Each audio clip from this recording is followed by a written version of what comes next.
Ada sebuah pekerjaan yang tugasnya untuk membantu raja ketika dia sedang buang hajat alias Pekerjaan tersebut dikenal dengan sebutan Groom of the Stool. Istilah stool sendiri itu adalah istilah untuk sebuah toilet portable yang bisa dibawa kapanpun dan dimanapun. Bentuk dari toilet portable ini, yo geng, tekan tombol subscribe geng.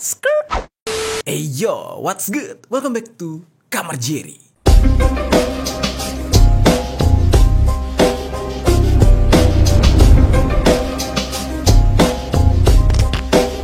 Geng, kita hari ini bakal ngebahas tentang pekerjaan-pekerjaan yang mungkin terdengar aneh dan konyol, tetapi pernah ada di masa lalu. Mungkin ini agak sedikit relate dengan apa yang bakal kita alami ke depan nih, geng. Contohnya nih ya, sekarang kita lagi ketar-ketir. Kita tuh lagi ketar-ketir sama AI. Banyak orang-orang yang bilang, wah, kiamat bentar lagi nih. Wah, zaman bakal berganti karena semua hal itu bakal diganti oleh AI. Atau justru, wah, bakal banyak pengangguran karena pekerjaan-pekerjaan fisik bakal digantikan oleh robot. Pokoknya banyak hal lah yang membuat ketakutan kita di saat ini akan masa depan. Tapi kalian pernah tahu nggak, geng? Orang zaman dulu juga sama kayak kita. Mereka juga takut akan ketakutan yang akan mereka alami di masa depan, yang artinya masa depan mereka itu adalah kita sekarang gitu. Jadi apapun yang kita kerjakan sekarang, dulunya tuh nggak ada di mereka. Gue contohin salah satunya. Dulu mungkin ya orang-orang yang bekerja di kantor-kantor panik ketika munculnya komputer. Mereka bilang, waduh, kita bakal kehilangan pekerjaan nih karena di zaman dulu jasa pakai mesin tik. Nah, pernah tahu nggak tuh, nih bocah-bocah yang nonton nih ya, yang kecil-kecil nih, pernah tahu nggak mesin tik yang suaranya gede banget dan kalau sekali ngetik tuh sampai berotot jari-jari lu tuh. Nah, dulu tuh ada jasanya gitu. Kalau kita mau bikin surat, kita kasih ke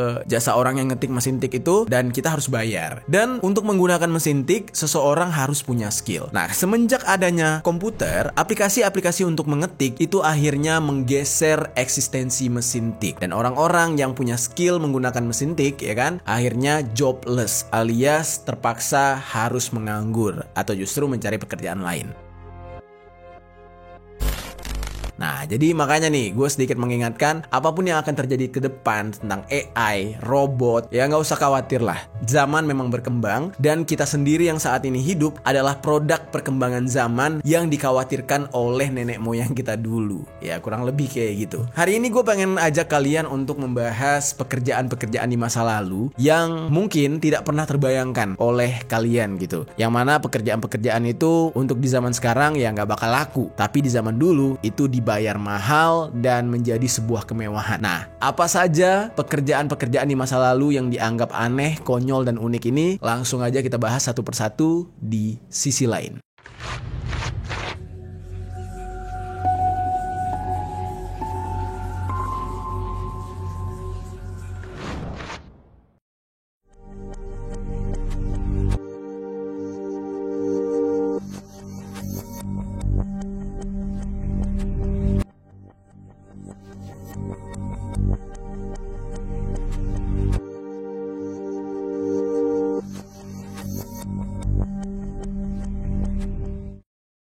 Oke, untuk pekerjaan yang pertama kita akan membahas tentang Groom of the Stool. Nah, apa ini? Mari kita bahas.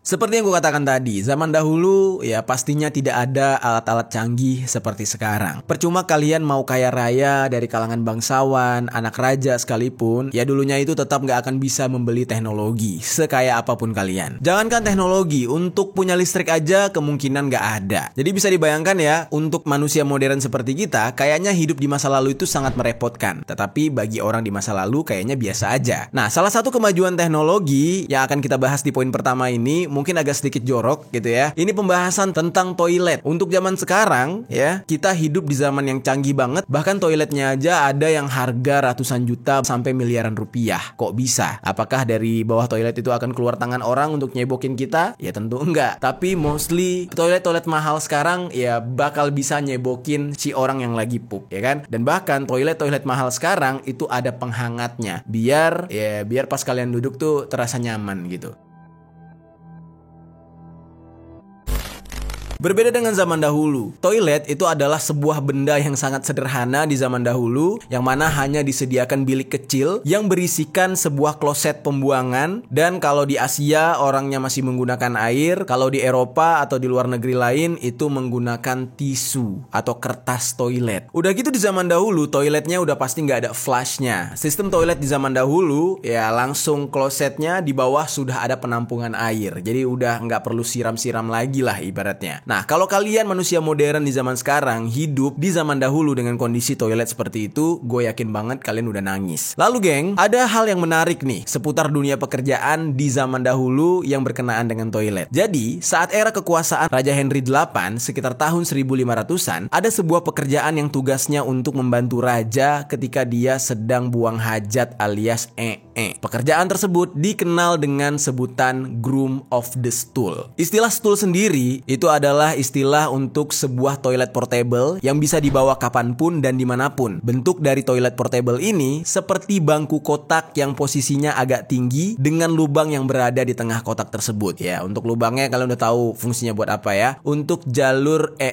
berterbangan di sana. Di dalam kotak itu ada sebuah wadah yang biasanya terbuat dari timah atau gerabah yang nantinya akan menampung kotoran raja. Dan ketika tidak digunakan, bangku tersebut bisa ditutup dengan penutup yang menyatu dengan kotak tersebut. Mungkin ya sistemnya seperti toilet duduk atau toilet kepala angsa zaman sekarang. Karena ini diperuntukkan untuk raja, jadi toilet portable yang bisa dibawa kemana-mana dan menampung raja ini dibuat cukup mewah. Yang mana di tempat duduknya itu dilapisi dengan kain beludru berwarna merah dengan busa yang berada di dalam kain tersebut agar empuk ketika raja duduk di sana. Biar bokong rajanya tetap gemes gitu ya, tidak sakit ketika duduk di sana, tetap nyaman. Ya kalau zaman sekarang sih orang ya duduk mah duduk aja atau jongkok mah jongkok aja. Yang penting bisa nge-scroll handphone sambil udut gitu ya. Nah, perbedaan di zaman dahulu dengan zaman sekarang. Setiap tempat duduk yang berfungsi sebagai toilet itu ada pekerjanya yang khusus membawa itu kemana-mana. Dan salah satu contoh stool ini bisa dilihat peninggalannya di Istana Hampton Court yang merupakan milik Raja William III yang dibuat sekitar abad ke-17 atau awal abad ke-18. Di saat itu nih geng, Raja Henry VII yaitu ayah dari Raja Henry VIII membuat sebuah ruangan kecil yang bernama Privy Chamber yang berarti bilik rahasia. Bilik itu sendiri berada di ruangan raja dan tidak bisa diakses oleh sembarangan orang. Dan hanya keluarga raja serta pelayan pribadinya saja yang boleh masuk ke sana. Lalu pembuatan dari Privy Chamber ini juga melahirkan sebuah pekerjaan baru ya untuk orang-orang yang mau kerja lah. Ini gila banget gitu ya, di keluarga kerajaan bahkan untuk WC-nya aja tuh ada pekerjaan tersendiri. Yang mana mungkin untuk saat ini kita bisa melihat pekerja yang khusus di WC itu cuma ada di mall gitu kan. Di saat itu ada lowongan pekerjaan baru di kerajaan yaitu groom of the stool tadi, yang mana tugasnya adalah untuk mengurus kebutuhan raja. Jadi nya aja harus dilayani. Kalau kalian berpikir nggak akan ada nih yang mau kerja buat raja cuman buat cuci-cuci raja gitu ya, ngontrol raja atau ngitungin sepotong dua potong raja, jangan salah. Banyak banget orang yang mendaftarkan diri atau melamar pekerjaan untuk mengurusi nya raja ini, yaitu bekerja untuk menjadi groom of the stool. Alasannya kenapa? Apakah karena banyak banget gajinya, banyak uang dengan bekerja begitu? Nah, sebenarnya ada alasan yang lebih spesifik lagi, yaitu karena dengan mereka bekerja sebagai groom of the stool, maka mereka bisa memiliki akses yang sangat dekat dengan raja, yang mana hal tersebut kalau sekarang tuh dikenal dengan privilege gitu. Susah buat dapat privilege di zaman dulu agar bisa dekat dengan raja, kecuali lo mau megang-megang raja gitu. Tapi pekerjaan ini walaupun terdengar kotor dan menjijikan, tidak mudah untuk bisa memenuhi kualifikasinya. Jadi hanya orang-orang tertentu aja. Ya mungkin kalau zaman sekarang IPK-nya harus 3,5 kali ya dengan dengan TOEFL-nya yang cukup tinggi gitu. Ya enggak sih, bercanda gue. Kalau itu kan melamar di KAI ya. Nah, kalau melamar sebagai groom of the stool ini, seseorang harus memiliki koneksi atau memiliki relasi yang sangat kuat dengan keluarga kerajaan. Jadi bisa dikatakan kayak mungkin anak dari pelayannya, anak dari security-nya, anak dari orang kepercayaan dan lain-lain lah. Gak apa-apa, pokoknya bekerja pegang raja aja biar bisa deket sama raja. Nah, di saat Raja Henry VIII berkuasa, tugas dari groom of the stool ini semakin diperluas. Tidak hanya mengurusi kebutuhan toilet dari raja aja, tetapi mereka juga ditugaskan untuk memantau buang air besar dari si raja. raja. Jadi harus dipantau gitu. Nih raja nih lagi ngapain? Hari ini nya keras atau lembek, atau dia kesakitan atau enggak, dia sambil udut atau sambil nge-scroll. Pokoknya semua dicek gitu ya. Hal ini bukan semerta-merta untuk menonton raja lagi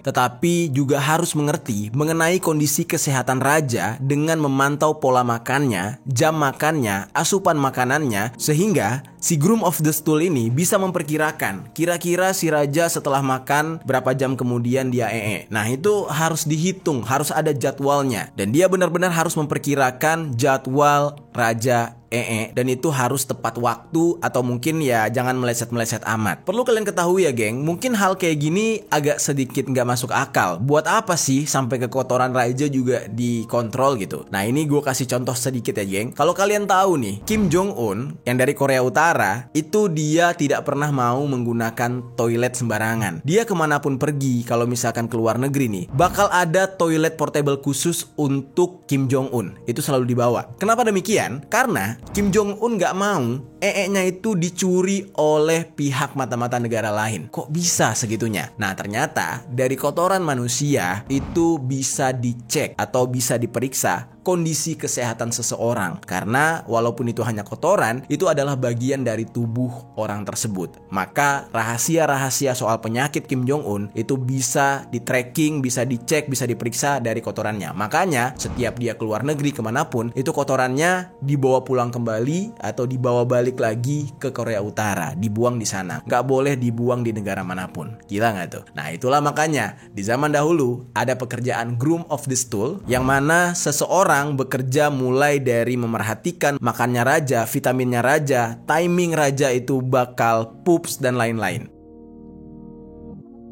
Lalu selain itu, Groom of the Stool juga bakal mencatat pengeluaran dari privy purse, yang dalam bahasa Indonesia berarti pendapatan pribadi penguasa Inggris, dan memastikan bahwa benda-benda berharga yang disimpan di privy chamber itu disimpan dengan aman. Lalu Groom of the Stool ini juga punya privilege lain atau hak istimewa lain, yang mana dia punya wewenang nih untuk mengontrol siapa saja orang yang boleh masuk ke dalam privy chamber. Jadi dengan istilah kata nih ya, itu toilet raja, tempat raja itu di bawah kuasanya dia. Dialah preman di situ lah intinya. Jadi orang-orang nggak bisa sembarangan lewat. Jadi nggak heran ya geng, dari semua privilege itu ya kan, kenapa saat itu meskipun kerjaan ini sangat jorok dan menjijikan, tapi banyak sekali orang yang mau. Banyak orang yang menginginkan menjadi seorang Groom of the Stool. Dan memang pekerjaannya tidak hanya seputar mengurusi buang air aja atau aja, tapi bisa diberikan wewenang untuk mengizinkan atau tidak mengizinkan kepada orang lain untuk masuk ke wilayah privasinya raja. Jadi semacam diberikan kekuasaan atau otoritas tersendiri.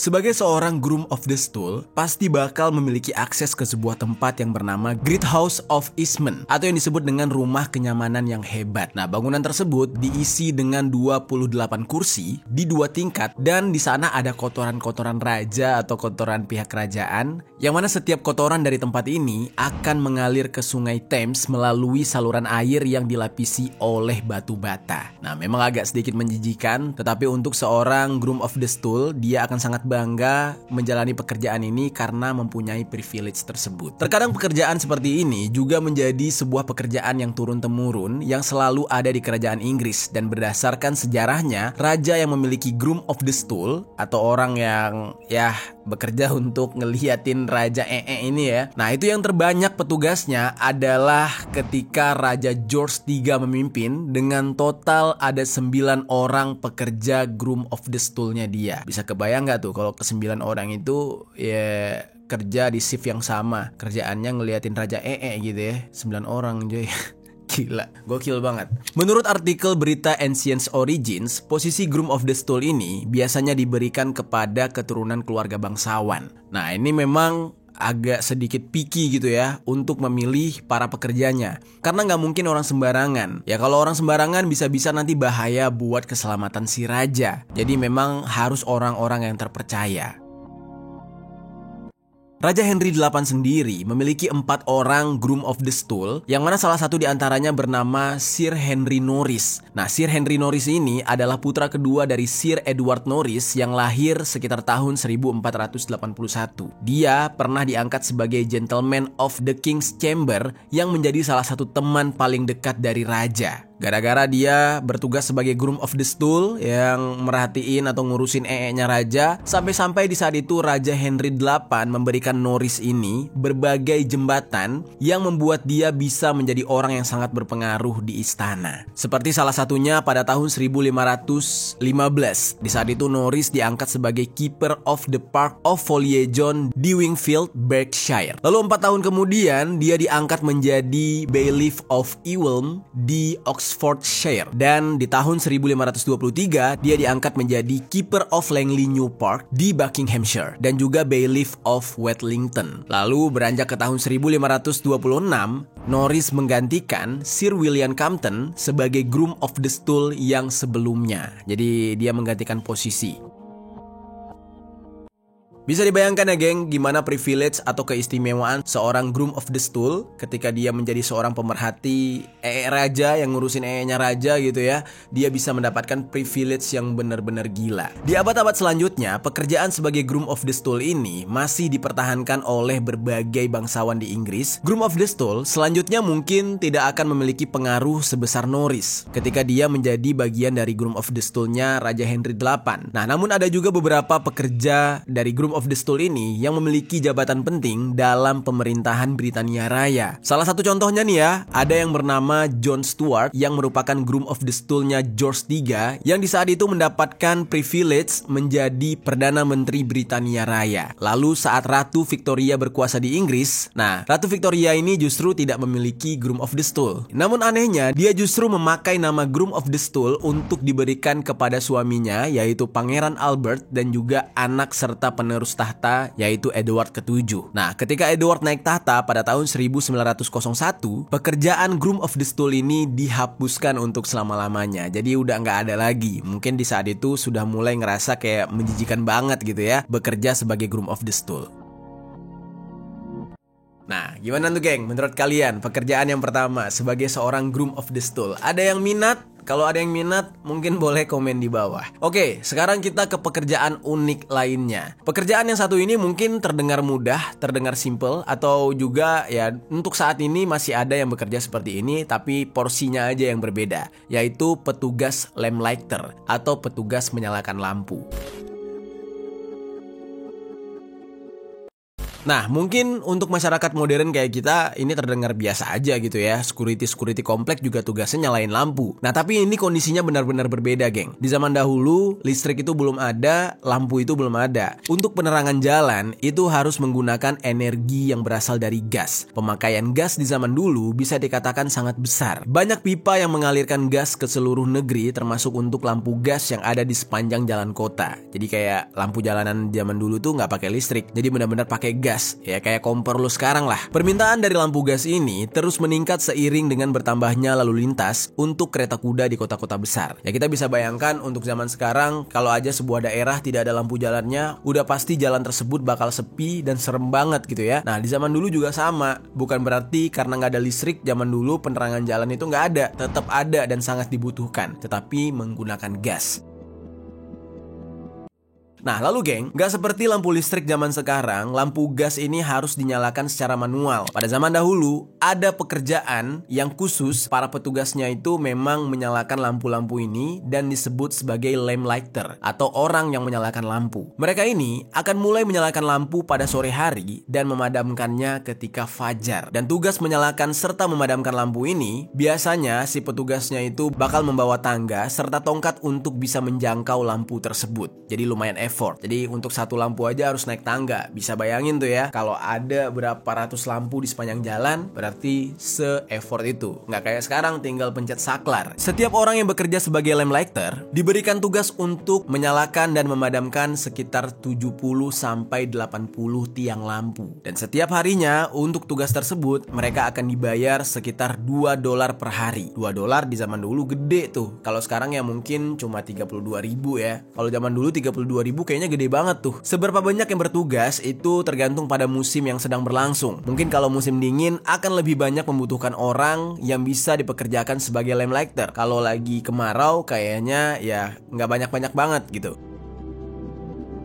Pada abad ke-19, pekerjaan sebagai lamplighter ini adalah pekerjaan yang bergengsi. Kalau zaman sekarang mungkin kayak polisi, kayak tentara, jadi dokter gitu ya, jadi PNS gitu, bergengsi lah. Kerjaan lo apa? Lamplighter bro. Beuh, itu cewek-cewek langsung kelepek-kelepek, ibu bidan, ibu dokter, pokoknya semua tenaga medis pasti suka gitu ya. Nah, mereka sangat produktif dan dihormati. Terlihat dari jumlah gaji mereka yang per hari lumayan besar. Selain ditugaskan untuk menyalakan lampu, mereka ini juga ditugaskan untuk menjaga keamanan kota karena mereka pasti bakal berpencar menyusuri jalanan kota untuk menyalakan satu demi satu tiang lampu tersebut. Nah, jadi ibaratnya tuh kerjaan mereka tuh jadi double gitu. Selain nyalain lampu, mereka juga sekalian patroli.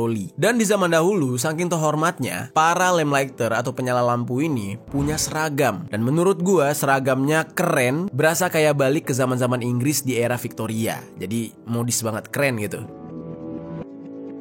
Lalu kok bisa pekerjaan sebagai lamplighter ini sangat dihormati dan dianggap pekerjaan yang mewah lah? Ternyata pekerjaan ini di zaman dahulu tidak sesederhana yang kita pikirkan. Untuk menyalakan semua lampu itu membutuhkan waktu kurang lebih 2-2,5 jam. Wah, satu tiang tuh. Dan itu bergantung kepada iklim di saat itu dan bagaimana keadaan dari si lampunya. Masih baguskah? Udah mulai tua kah? Atau gimana gitu. Harus dikontrol. Orang-orang yang bekerja sebagai lamplighter itu harus bisa memanjat yang udah pasti dan memiliki tenaga lebih, nggak mudah capek karena pekerjaannya capek banget. Lalu ketika mereka bekerja sebagai lamplighter, mereka itu harus sambil patroli yang mana harus berjalan maupun naik sepeda gitu ya sampai dengan 10 mil per hari jaraknya. Pada zaman itu memang belum ada yang namanya motor atau mobil. Kalaupun ada, ya itu barang mewah, nggak mungkin untuk para pekerja seperti lamplighter. Di saat cuaca yang sedang tidak mendukung, biasanya karena angin atau hujan gitu ya, yang sangat kencang, lamplighter ini tetap harus memanjat tiang untuk bisa menyalakan lampu. Jadi nggak peduli apapun cuacanya. Lalu dari sumber yang gue dapatkan nih geng, mayoritas dari orang-orang yang bekerja sebagai lamplighter itu adalah laki-laki yang sudah berkeluarga. Nah, meskipun di zaman itu bisa dikatakan $2 per hari itu terasa besar, ya tapi tetap aja kehidupan dari lamplighter ini masih banyak yang pas-pasan. Dan pekerjaan sebagai lamplighter ini biasanya diisi oleh para nelayan, tukang kebun, tukang reparasi sepatu, buruh, bahkan kuli bangunan. Jadi orang-orang yang ingin mencari sampingan. Nah, lalu yang jadi pertanyaannya, mengapa di zaman sekarang pekerjaan sebagai lamplighter ini udah nggak ada nih geng? Ternyata hal ini disebabkan karena sudah majunya teknologi dan sudah ditemukannya listrik. Nah, lalu di sisi lain, banyak lampu gas yang berada di pinggir jalan itu menghabiskan energi gas yang cukup besar, yang mana itu juga berdampak buruk bagi lingkungan. Nah, setelah tahun 1945 yang merupakan tahun berakhirnya Perang Dunia, itu ternyata membawa banyak dampak termasuk beberapa sarana dan prasarana menjadi rusak. Jadi semua lampu-lampu gas di pinggir jalan itu hancur. Lalu akhirnya dibuatlah sebuah keputusan untuk menghentikan penggunaan lampu gas dan beralih ke lampu listrik. Dan di Inggris sendiri, hal ini ternyata berhasil diterapkan secara menyeluruh pada tahun 1968 yang membuat lampu gas tidak lagi digunakan dan pekerjaan sebagai lamplighter juga otomatis hilang di zaman itu. Nah, tapi tidak semua lampu gas ini dihilangkan, geng. Salah satunya masih bisa kita temukan di Polandia, tepatnya di kota Wrocław. Nah, di sana lampu gas ini masih dipertahankan sampai sekarang. Padahal lampu gasnya itu untuk pertama kali dinyalakan itu dari tahun 1846 dan berlanjut sampai tahun 1960-an. Mengapa dipertahankan? Karena menurut mereka ini menjadi sebuah daya tarik tersendiri bagi kota mereka, peninggalan di masa lalu. Dan di sana masih banyak petugas lamplighternya. Jadi ini benar-benar menjadi daya tarik lah bagi dunia karena sejarah banget gitu ya. Nah, lalu selain di kota Wrocław, lampu gas ini masih ada di daerah Brest di negara Belarus, dan di Brest ini sendiri lampu gas baru digunakan pada akhir abad ke-18 sampai dengan awal abad ke-20. Nah, tapi dipertahankan sampai sekarang. Dan bahkan di kota Brest itu ada sebuah patung lamplighter yang terlihat sedang menyalakan lampu gas. Jadi benar-benar dihargai pekerjaan sebagai lamplighter ini. Di saat para petugas lamplighter ini sedang menyalakan lampu, akan banyak orang-orang yang menyaksikan, kemudian menyempatkan berfoto dengan para lamplighter tersebut, dan itu merupakan sesuatu yang ditunggu-tunggu oleh para wisatawan yang berkunjung ke sana. Sampai saat ini, kota terakhir yang masih mempertahankan keberadaan lampu gas ini adalah London, Inggris. Dan ada beberapa tempat di London yang masih ada gasnya, yaitu salah satunya di The Mall, lalu ada Birdcage Walk, dan juga Canada Gate Entrance, serta Green Park, serta yang terakhir ada adalah Westminster Abbey. Nah, jadi di beberapa tempat di Eropa masih dipertahankan lampu gas ini dan pekerja sebagai lamplighter ini masih ada untuk melestarikan budaya tersebut. Kita ke pekerjaan yang selanjutnya. Kali ini mungkin lebih tepatnya sih pekerjaannya masih dikerjakan sampai sekarang gitu ya. Tetapi khusus di bulan Ramadan doang, yaitu pekerjaan membangunkan orang tidur.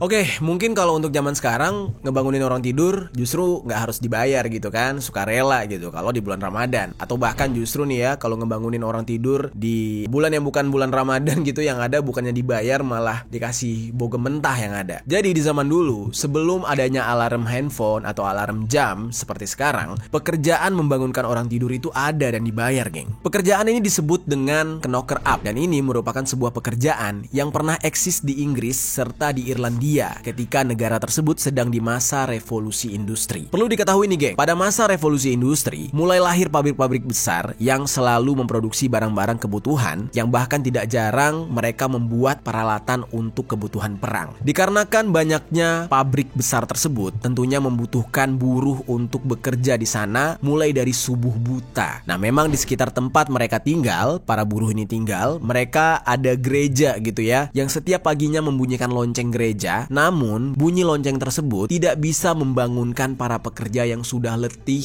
bekerja seharian. Dikarenakan kondisi seperti itu, mulailah nih ada ide, ya kan, dimana ada kebutuhan, disitulah kita harus menyediakan jasa gitu kan. Kalau pebisnis kan mikirnya gitu. Ada sebuah ide untuk menciptakan lapangan pekerjaan baru, yaitu pekerjaan untuk membangunkan para buruh yang bekerja di pabrik yang diberi nama sebagai knocker up ini. Tugas mereka setiap harinya akan datang pada pagi buta ke setiap rumah-rumah orang yang menyewa jasa membangunkan tidur ini. Mereka biasanya akan mengetuk jendela menggunakan sebuah tongkat panjang agar orang di dalam rumah tersebut terbangun. Mereka akan terus mengetuk jendela sampai mendapatkan jawaban dari para buruh yang berada di dalam kamar itu, yang mana itu memastikan kalau si buruhnya sudah bangun. Nah, kondisi tersebut sangat berharga bagi para buruh karena dengan begitu mereka tidak terlambat untuk bekerja, dan kehadiran dari knocker up ini menjadi sangat penting bagi mereka. Makanya mereka rela membayar untuk jasa membangunkan tidur oleh knocker up ini. Tidak hanya menggunakan tongkat panjang, knocker up ini juga ada yang menggunakan beberapa alat lainnya seperti kerincingan, ada alat kayak trompet yang mana di dalamnya diisi dengan kacang polong kemudian ditiup ke arah jendela. Hal ini terjadi pada era tahun 1930-an yang mana para knocker up ini mendapatkan upah sebesar 6 penny setiap minggunya. Dan jarak yang harus mereka tempuh untuk bisa membangunkan para buruh dari rumah ke rumah itu cukup jauh. Belum lagi mereka harus membangunkan satu persatu, yang kalau salah satunya bangunnya lama, maka yang lain juga mendapatkan giliran untuk bangun jauh lebih lama lagi. Nah, makanya bayaran untuk seorang tukang bangunin tidur atau knocker up ini cukup menjanjikan. Knocker up sendiri itu biasanya banyak terdapat di kota-kota industri besar seperti Manchester. Dan profesi knocker up ini biasanya adalah laki-laki dan perempuan yang sudah lanjut usia, yang mana mereka sudah tidak bisa bekerja berat. Jadi mereka lebih memilih untuk menjadi tukang bangunin tidur. Nah, terkadang nih ya, banyak juga nih polisi-polisi yang memberikan upah kepada para knocker up ini sebagai tambahan untuk dititipkan kepada mereka agar mereka mau berpatroli. Jadi sebelum mereka membangunkan para buruh tidur, mereka itu patroli dulu, jalan-jalan dulu, ngecek-ngecek sekitar. Kalau ada apa-apa mereka bisa adukan kepada polisi. Jadinya mereka mendapatkan upah tambahan. Di Ferry Hill, County Durham, di rumah orang-orang yang bekerja di tambang itu akan memasang sebuah papan batu di depan rumahnya dan menuliskan jadwal mereka bekerja di papan batu tersebut, sehingga jasa knocker up ini bisa membangunkan mereka tepat waktu. Jadi dicek tuh di tulisannya, oh mereka kerja jam 7, oke gue bangunin di jam 6 atau jam 5 gitu. Dan sayangnya pekerjaan knocker up ini ya tidak dianggap-anggap banget gitu ya di Inggris. Padahal pekerjaan ini cukup berjasa dalam kemajuan revolusi industri Inggris. Karena tanpa mereka ya para buruh nggak mungkin bisa bangun tepat waktu gitu kan. Dan di saat itu knocker up ini hampir dianggap sebagai bukan pekerjaan. Ya tapi pada kenyataannya mereka tetap diupah alias dibayar. Dan pada masa itu semua orang di Inggris, anak-anak mudanya hampir semuanya bekerja di pabrik sebagai seorang buruh. Jadinya persaingan agar diterima di pabrik sangat ketat, ditambah dengan dengan orang yang sudah usia lanjut yang tidak mungkin untuk bekerja di lingkungan yang keras. Dan karena itu mereka terpaksa bekerja sebagai seorang knocker up alias tukang bangunin orang tidur.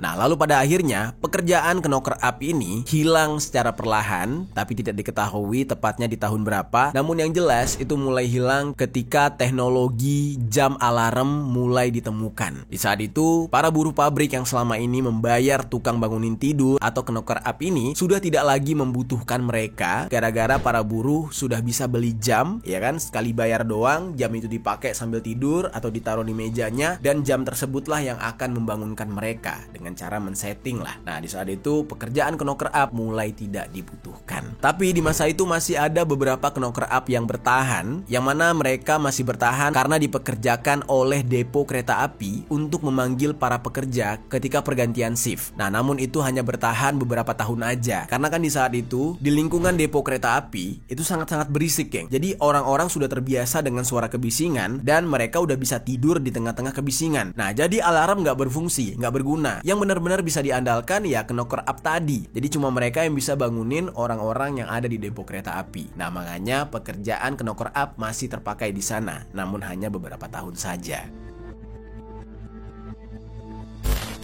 Nah, itu dia, geng, pekerjaan-pekerjaan unik dan konyol yang mungkin untuk saat ini nggak laku, tapi di zaman dulu bayarannya cukup lumayan dan bisa menjadi pekerjaan utama orang-orang. Gimana menurut kalian, geng, tentang pembahasan kita hari ini? Coba tinggalkan komentar di bawah.